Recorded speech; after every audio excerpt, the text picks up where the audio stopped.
to my channel. Today is another Harry Potter inspired eye makeup look.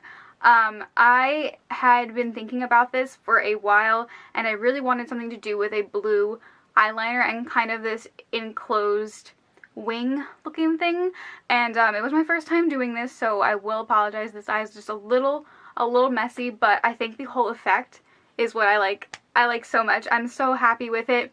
I did actually do my face on camera for the first time in like a long time, so if you want to see how I got this look, then just keep watching.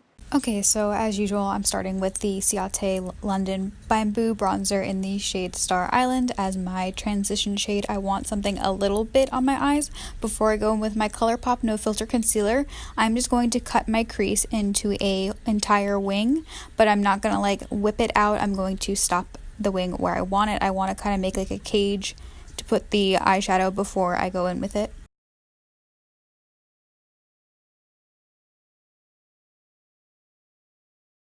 And I'm just really taking my time with this step to make sure that I get the wing look that I want, especially because wings are kind of difficult for me.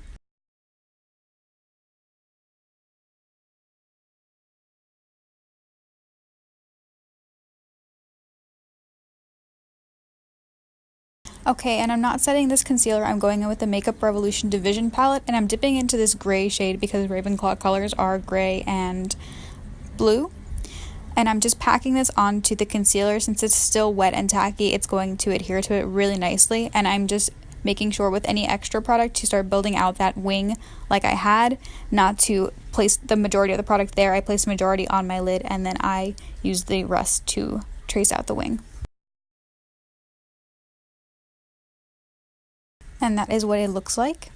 Now I'm going in with this Revlon Color Stay eyeliner. I'm very nervous to do this because I'm very bad at eyeliners, and so I did mess up this eye a little bit, but the idea here is just to trace the wing that we created with the cut crease and to make it look as nice as possible. Like I said, I kind of messed up a little bit right about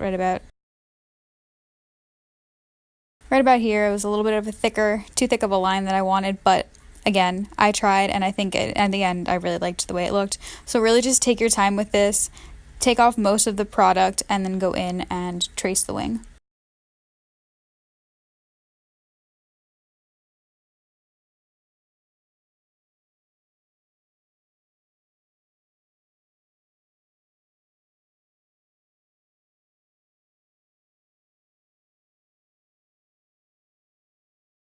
And those are the two eyes done. Now I'm not going to narrate this part since it's just my face, so I'm just going to let the music happen and I'm going to point and, you know, do the thing.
Okay guys, that completes this video. Thank you guys so much for watching. I hope you're liking these cool Harry Potter tutorials, inspired tutorials thing. I really want to do like a whole series of like TV and book inspired makeup, and I'm finally feeling creative again, so that's a positive. So that's it then. Subscribe if you want to, and I'll see you in my next video. Bye!